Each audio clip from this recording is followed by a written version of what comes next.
जय भीम सर्वांना. Woman icon 2024मध्ये तुमचं स्वागत आहे. एक निवेदन आहे, या कार्यक्रमाची लाइटिंग बरोबर नसल्यामुळे ब्राईटनेस वाढवून हा कार्यक्रम बघावा अशी विनंती आहे. धन्यवाद.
कोणताही सामना अंतिम नाही, अन ही इशारा द्यावयाची रीत माझी, ही इशारा द्यावयाची रीत माझी. कोरडा नुसताच हा जय भीम नाही. जय भीम, आवाज नाही आला. जय भीम. आजच्या स्पर्धेला आपण सुरुवात करतो आहोत. जोरदार टाळ्यांनी या स्पर्धकांचं आपण स्वागत करूया. शीतल कांबळे, प्रेमिला गवळी, रंजना साखरे आणि निशा वाणी. तर चला बघूया आपण ऐतिहासिक युद्ध ऍक्ट. होय, मी महाराणी महामाया, साकेतन राज्याचे राजा महाराज शुद्धोधन यांची मी पत्नी. राजन, ऐकताय ना? माझ्या प्रसूतीचा काळ आता समीप आला आहे आणि मला माझ्या प्रसूतीसाठी माझ्या माहेरी जाण्याची उत्कट इच्छा होत आहे. माझ्या या इच्छेचा मान ठेवून आपण मला जाण्यास परवानगी दिली.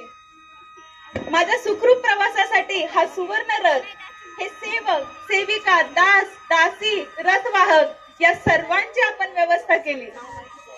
त्यानुसार मी आजच माझ्या माहेरी जाण्यास प्रस्थान करीत आहे.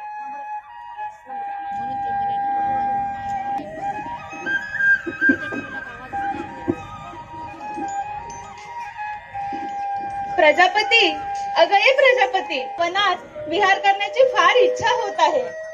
माझा आदेश आहे, सैनिकांना सांग आपला संपूर्ण लवाजमा इथेच थांबवा. थोड्या काळासाठी आपण इथे विश्रांतीसाठी थांबूया. किती सुंदर आणि लोभनीय वन आहे हे. सख्यांनो, त्या वेली बघा, किती सुंदर आणि मनमोहक वेली आहेत ना ह्या. सर्वत्र पसरलेले ही रोप, झाड, वृक्ष आणि त्यावर बहरून आलेली ही रंगबिरंगी फुलं खरंच किती प्रसन्न करीत आहेत ना. आणि या फुलांचा दरवळणारा सुगंध माझ्या मनाला अतिशय आनंद देऊन जात आहे. आणि निखळ शुभ्र असा झरझर वाहणारा हा झरा, यावरून तर माझी नजरच हटत नाहीये. आणि ते बघा, विशाल असे शाल वृक्ष, या शाल वृक्षाची छाया किती गर्द आणि शीतल आहे. मला या वृक्षाखाली रमावेसे वाटत आहे आणि या वृक्षाची ही फांदी प्रजापती मला ओढावीसी वाटत आहे. आई ग प्रजापती, मला आता प्रसूतीच्या वेदना व्हायला सुरुवात झाली आहे. माझ्या गर्भस्थ बाळाने मला संकेत दिला आहे की हीच ती वेळ आहे माझ्या प्रसूतीची.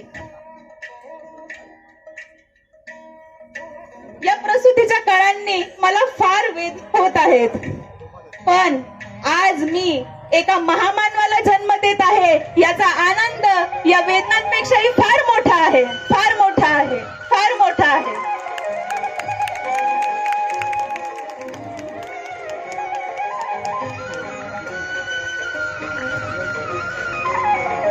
आज खऱ्या अर्थाने या महामानवाला जन्म देऊन माझा जन्म धन्य झाला. सिद्धार्थ गौतमाला जन्म देऊन माझा जन्म धन्य झाला आणि धन्य झाले मी, धन्य झाले मी. या महामानवाला जन्म देऊन माझे आयुष्य सार्थकी झाले. या महामानवाला जन्म देऊन माझ्या आयुष्याचे सार्थक झाले, माझ्या आयुष्याचे सार्थक झाले. आणखी एकदा जोरदार टाळ्या या स्पर्धकासाठी वाजल्या पाहिजेत, कारण ताई 9 महिन्यांच्या गर्भवती आहे आणि तरीही हे धाडस. जोरदार टाळ्या वाजल्या पाहिजे यांच्यासाठी. आणि ती म्हणून माझे नाव आम्रपाली. बघायला एवढी सुरेख आणि सुंदर होते की राजाने माझ्या पालनपोषाची जबाबदारी बागेच्या माऱ्याकडेच दिली. वैशालीची नगरवधू आम्रपाली. जशी जशी मी वयात आले तसे तसे माझे रूप बहरत गेले. मी अतिशय रूपवान दिसू लागले आणि या रूपानेच माझा घात केला, नगरवधू बनवले. तथागताची धम्मक वाणी ऐकून मला समजले, जीवन हे दुःख आहे. दुःखाचं कारणही मीच आहे, पण दुःखाचं निराकरण होऊ शकते हे मला समजले. रूप, वैभव या गोष्टीचा अहंकार एवढा वाढला होता की प्रत्येक पुरुष हा केवळ मला खेळण्याचे बाहुले वाटू लागले. तथागताची धम्मक वाणी ऐकून मला हे सत्य आहे, सर्व बदलणार आहे. पण बुद्धाचं वचन हे सत्य आहे, सत्य आहे, सत्य आहे.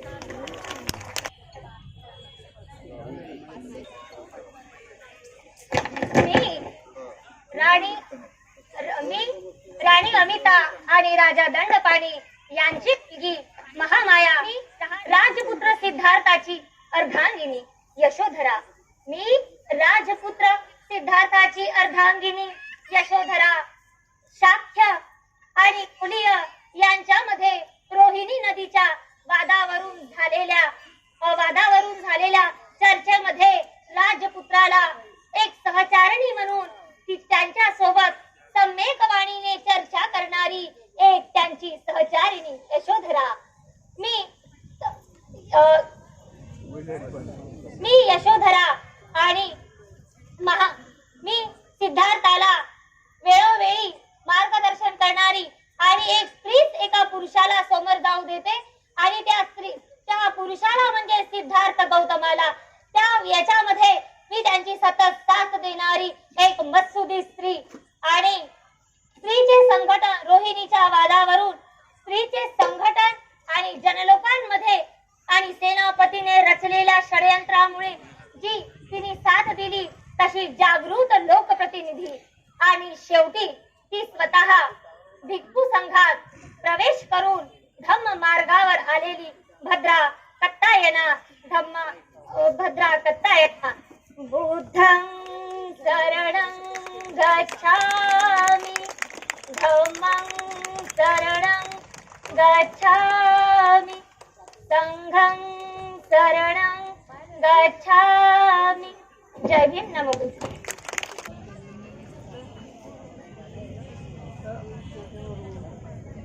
सांगाव्या कथा त्यानं समाज सुधारला.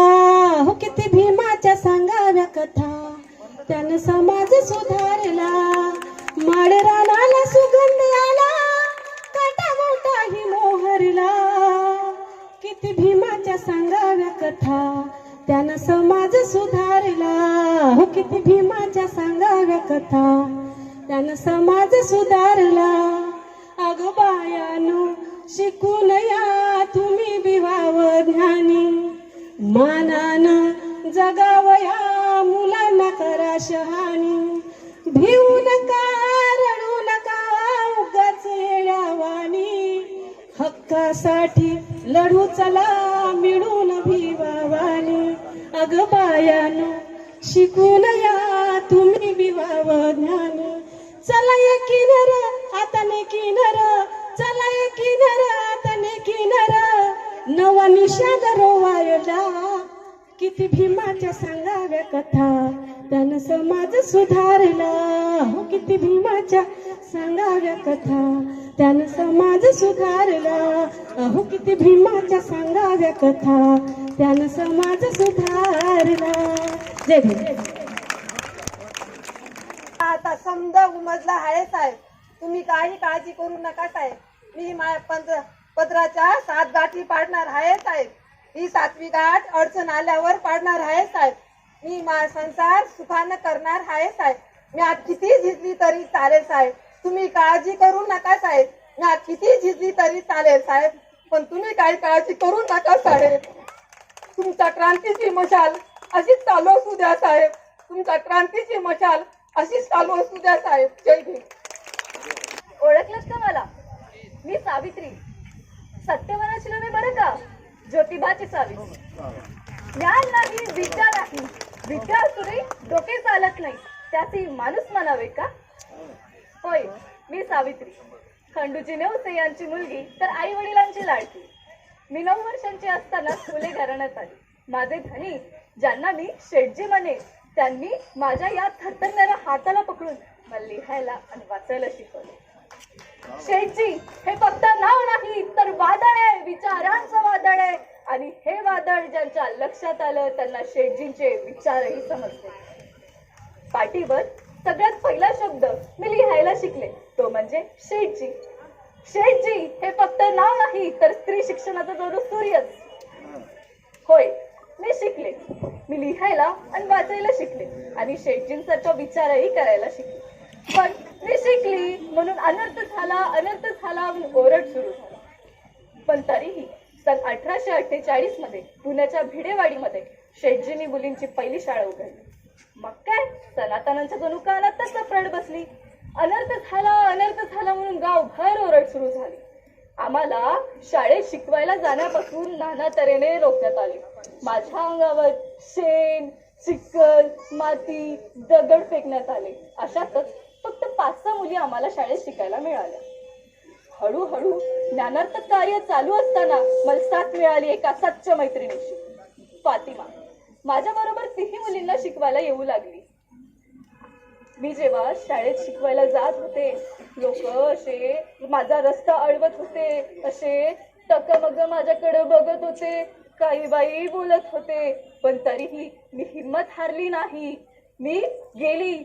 शाळेत गेल्यावर जेव्हा मी फळ्यावर अक्षर लिहित होती, माझ्या मुली जेव्हा पाटीवर अक्षर गिरवत होत्या, तेव्हा मनाला लई समाधान वाटायचं. असं वाटायचं आता ही क्रांतीची मशाल सगळं पेटणार, माझ्या मुली भविष्य घडवणार. 4 वर्षाच्या संघर्षानंतर शेटजींनी महाराष्ट्रात 18 शाळा सुरू केल्या. हे शेटजींचं खूप मोठं कार्य होतं. शिक्षणासोबतच शेटजींनी विधवांना सती जाण्याची प्रथा बंद पाडली आणि विधवांना विवाहासाठी प्रस्ताव मांडला. आणि शेटजींच्या पाठीशी मी खंबीरपणे उभी होती. म्हणून मुलींनो, मी तुम्हाला आजच्या दिवशी एवढंच सांगू इच्छिते, शिका आणि अशीच क्रांती घडवत राहा. धन्यवाद. जय हिंद. प्रमाणे दिसणारे तेजस्वी सत्पुरुष हे तुझे पिता आहे आणि तू त्यांच्याकडे जा आणि तू त्यांच्या संपत्तीचा वारसा हक्क तू त्यांना मागावा. कारण एका पित्याकडूनच एका पुत्राकडे संपत्तीचा हक्क येत असतो. बाळ राहुल, जा आणि तू तुझ्या संपत्तीचा अधिकार तू त्यांना माग. पण माझे पिता तर मला माहित नाही. कोण आहे माझे पिता? हे बघ, तुझे पिता इथे आहे आणि जा तू त्यांना तुझा अधिकार त्यांना माग.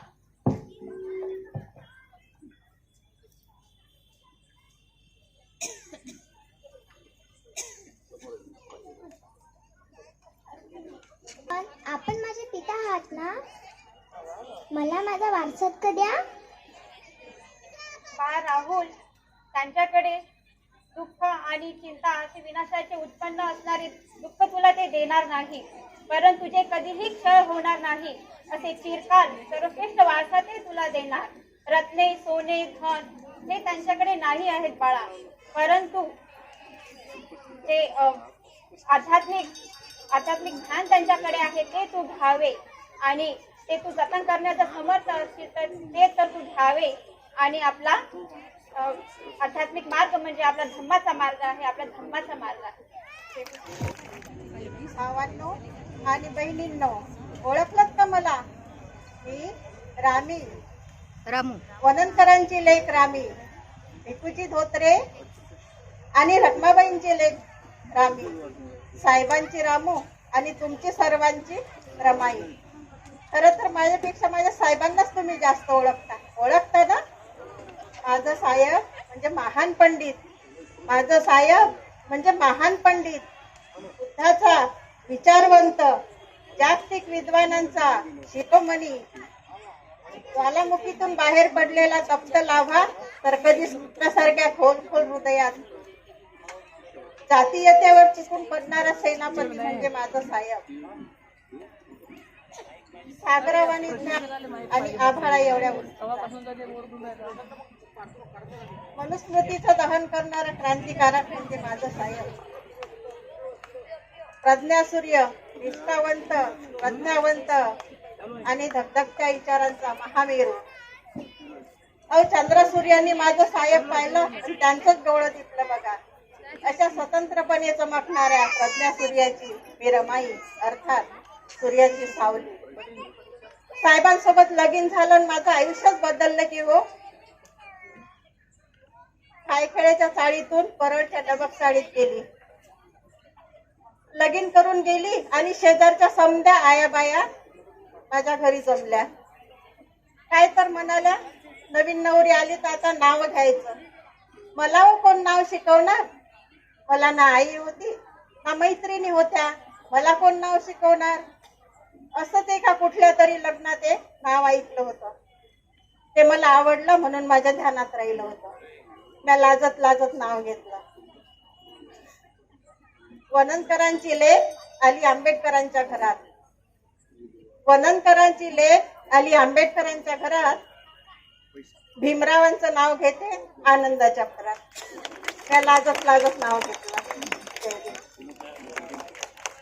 कन्या भोसल्यांची सून, जाधवांची कन्या भोसल्यांची सून, शिवबांची माता, भाग्य कोणते अजून? हिंदवी स्वराज्याची पताका नभी अभिमानाने डोलते, हिंदवी स्वराज्याची पताका नभी अभिमानाने डोलते. लक्ष देऊ नाही का? मी जिजाऊ बोलते. आमचा जन्म जाधवांच्या घरी झाला. आनंदाने दारोदारी रांगोळ्या काढण्यात आल्या, तोरणे लावण्यात आली आणि हत्तीवरून साखर सुद्धा वाटण्यात आली आणि आमचे नाव जिजा असे ठेवण्यात आले. आईच्या इच्छेनुसार आम्ही 6 भाषा शिकलो. शिवबा हे आमचे सर्वात धाकटे रत्न. अतिशय कठीण परिस्थितीला मात करून आम्ही शिवबांना घडविले. अंगणातील तुळस, गोठ्यातील गाय, अंगणातील तुळस, गोठ्यातील गाय आणि घरातील माय यांच्याकडे जर कोणी बाकड्या नजरीने पाहिले तर त्यांची गाय केली जाणार नाही अशी शिकवण आम्ही शिवबांना दिली. त्यांच्याविषयी जेव्हा बोललं जातं, एक होते राजे शिवाजी, एक होते राजे शिवाजी, भीती नव्हती जगाची. एक होते राजे शिवाजी, भीती नव्हती जगाची, पर्वा नव्हती परिणामाची. साथ होती आई भवानी जिजा मातेची, मुहूर्तमेढ रोविली स्वराज्याची.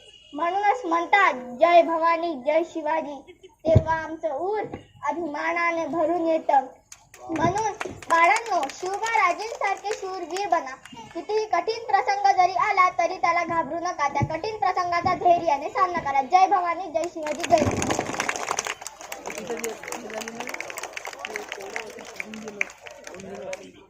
अंगणातील तुळस, गोठ्यातील गाय आणि घरातील माय यांच्याकडे जर कोणी वाकड्या नजरेनं पाहिलं तर त्यांची गय केली जाणार नाही.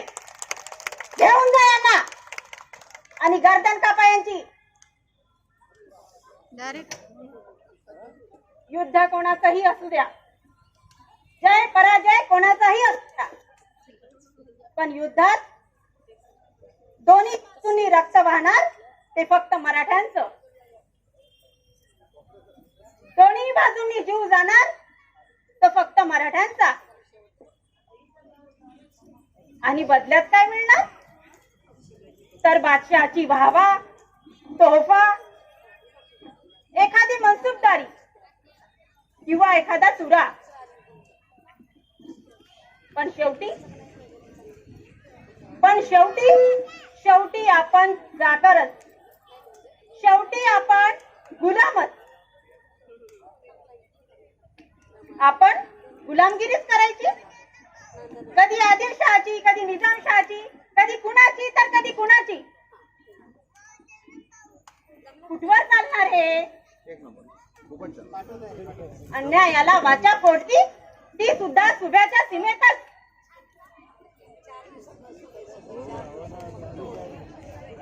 कदाचित एखादी वाट सापडणारही, पण बाहेरच्यांचं काय? एखादा रस्ता सापडणारही, पण ती वाट धूसर होणार नाही याची शाश्वती कोण घेणार? यावर एकच उपाय. लोकांनी लोकांच्या हिताचं राज्य निर्माण केलं पाहिजे. एक असं राज्य जिथे आपल्या पोराबाळांच्या चेहऱ्यावर हसू असेल. एक असं राज्य जिथे आपल्या गाई गुरांना मनसोक्त चरायला मिळेल. एक असं राज्य जिथे आपल्या आया बहिणींच्या डोक्यावरून पदर उतरणार नाही. एक असं राज्य जिथे आपल्या काळ्या आईची कूस उगेल आणि आपले धान्य आपल्याच लेकरांच्या पोटात जाईल. एक असं राज्य जिथे आपला घाम आपल्याच मातीत सांडेल. आणि एक असं राज्य जिथे आपलं रक्त आपल्या मातीत सांडेल आणि आपल्या रक्तानेच आपला इतिहास लिहिला जाईल. असं राज्य शुभा, असं सुराज्य, असं स्वराज्य निर्माण करायचं आहे. असं सुराज्य निर्माण करायचं आहे आपणास.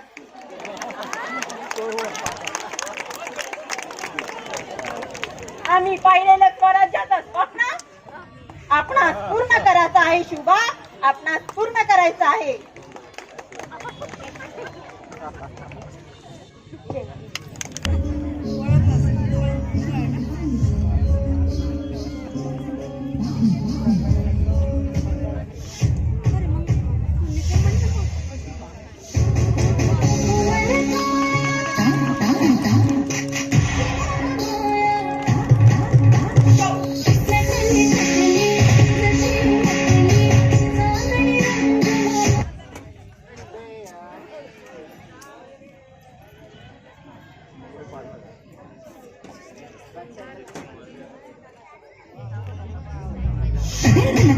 स्पर्धा क्रमांक 21.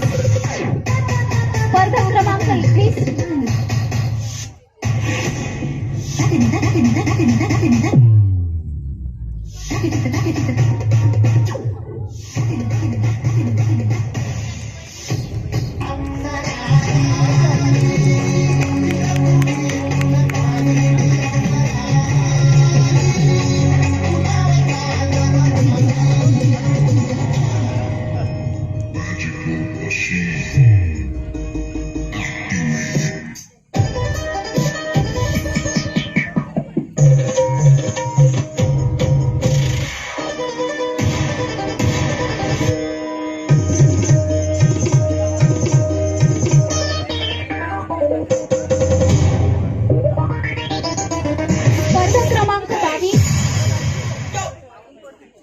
स्पर्धा क्रमांक 22.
Magical machine.